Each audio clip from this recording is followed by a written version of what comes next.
segments. Hope you're hanging in there with us. In this segment, we're going to talk about nosebleeds. Now, nosebleeds can be a serious medical emergency and can be kind of a halfway serious medical emergency. Nosebleeds do happen. How can we prevent them? I guess the best way is to keep kids from picking their nose. No, I'm just picking their. That's one way, because sometimes it's just the nasal passages that are interrupted, and the nosebleed is starting there. That's the origination point. And in those situations, usually it's not too bad. But sometimes there's a capillary or a small artery in the sinus cavities behind the eyes that ruptures. And whenever those ruptures occur, sometimes a significant amount of blood can be lost in a very short period of time. So they can become a medical emergency, but not usually. Some kids go through the nosebleed stage. Another way that we can prevent it is to realize that there's a nosebleed season around. That's the best way to put it. During the winter months, we have drier air usually, and also we dry our air out. So that dehumidification process actually it irritates the mucous membranes of our nasal passages and sinuses, and that could be a root cause. It could be a viral or bacterial infection that could cause a nosebleed. But generally speaking, the nosebleeds that we're talking about here are more significant in nature, and it's usually coming from the sinuses, and those are the ones that we need to watch out for.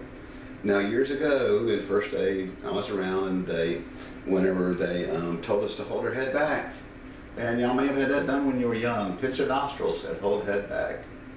Bad idea.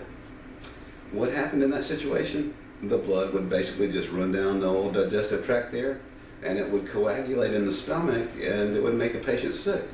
And when it made the patient sick, the heart rate and blood pressure would increase, and that would just increase the severity of the nosebleed, along with making them sick on their stomach, just complicate things. Now we know to pinch the nostrils and hold the head forward. Hold the head forward. In these situations where the nosebleed season I'm talking about, it usually, and we'll go back to that for just a second here, it usually starts about October, November.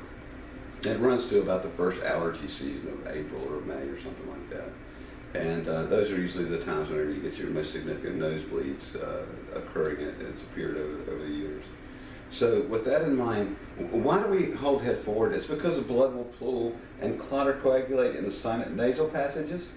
Of course, if there's just a nasal passage involved, even the direct pressure can help. But the blood will pool there easier, and as it pools, it will clot or coagulate quicker, and the nosebleed will dissipate. The severity will dissipate quicker too. Now, we don't want to bend at the waist. Here's why. We want the patient to stand straight up as they can, or sit straight as they can, I should say. And they just bend at the neck. We call it chin on chest. So they hold their nostrils, pinch them, put their chin on their chest, and hold it there for 4 or 5 minutes. If we bend at the waist to do this, what we do there is we kink the femoral artery, the blood flow there a little bit. And by doing that, what happens is it increases the heart rate and the blood pressure upstairs, or it increases the blood pressure, I should say. And that's just going to make the nosebleed worse if it's a capillary or artery in the sinuses behind the eyes. So in those situations, straight up in the chair as they can sit, pinch their nostrils, chin on chest, hold it there for about 4 or 5 minutes. If it's not a family member and you're worried about pathogen transmission or germ transmission, you want to wear gloves, you better put some gloves on. Better get some gauze, because a lot of nosebleeds will get very messy. Old wives' tale says put a brown paper bag underneath their upper lip. That's one that I can dispel, because I've always wondered why not a white bleach paper bag. So that doesn't work. Some people say putting ice on the area is good, but sometimes that doesn't work as good, because whenever we get ice too close to the eye, it can cause issues there. And in order to reach the sinuses, you would basically have to possibly do damage to the eye. So it's not a good idea to put ice on a nosebleed. But generally the bleeding will stop. And just a word of precaution, if more than 4 to 6 ounces of blood is lost and of course that's a very small coffee cup if you think about it, a teacup type thing. If that much amount of blood is lost, you need to call 911 because it may get severe in nature. And usually the situation is not that case, and there's the bleeding will stop in 4 or 5 minutes. And in that situation, though, a lot of times if there's a significant amount of blood loss, there could be a blood clot. It's best in older children especially to get the blood clot out. You can't do this in children less than, say, 4 or 5 years old. But after they're 4 or 5 years old, it's always a good idea after a nosebleed to cover the nostril, one nostril on one side, and tell them to breathe. Don't blow your nose. No, don't blow your nose. Just breathe through that nostril and hold the gauze underneath it.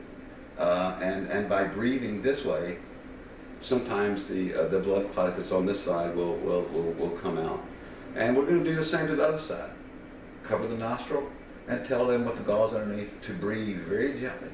And just breathe through their nose. Don't blow it, just breathe. And sometimes the clot will come out that way.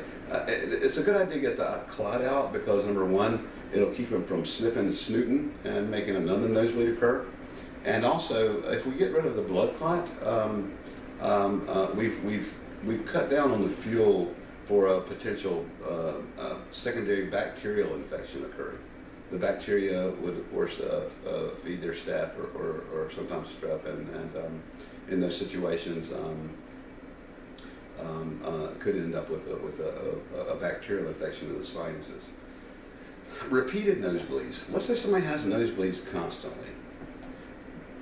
I would strongly suggest that you call your doctor, your general ear pediatrician, or go to see an ear, nose, and throat doctor. There may be an artery that has a weakened wall in the sinus cavities, and it needs to be cauterized or burned off so it won't continually bleed. And sometimes that will cure nosebleeds.